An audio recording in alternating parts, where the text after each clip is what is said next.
Fantasy Philosophers is brought to you by fantasy-info.com. Early in the offseason, coaching staff was saying that maybe David Garrard was going to have some competition this offseason. We thought, well, maybe they're going to go after Tim Tebow then, because obviously they're in Florida. That's close to the fan base of the Gators.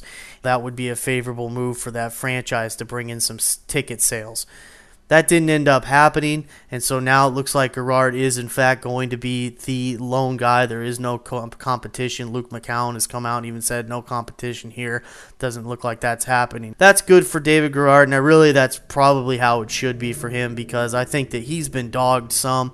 And really, he just doesn't have that great of personnel around him. He has some decent players. Mike Sims-Walker is a guy that's up and coming, but we got to hope that he's going to stay healthy. Those first 2 years in his career, he had some real nasty injuries and couldn't get on the field. So last year, he did stay on the field, but so there's one guy that he has.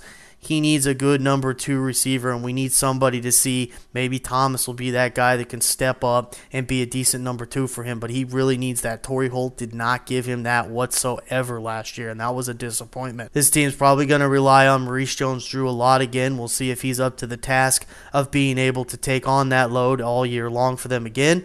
Probably will at his younger age. So with David, at best, he's a deep league backup. That's about it for him right now. But if a second receiver should start popping out and Mike Sims-Walker should continue to progress, then here's a situation where David's going to have a little bit more value for himself, especially if the Jaguars defense, I don't anticipate them playing any type of shutdown defense. They had they were really bad in points given up, really bad against the pass, and if they're not going to get to the quarterback and create pressure more, they're going to continue to have problems there. So that means they're going to have to continue to score points to stay with teams. So look for Garrard as a guy that if he's coming along in the season, then this is a guy that we may need to take note of as we're getting deeper into the year.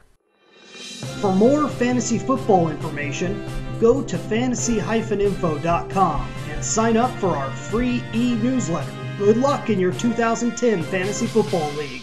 As an added bonus, the Fantasy Info guys will include their 5 secret tips for success in fantasy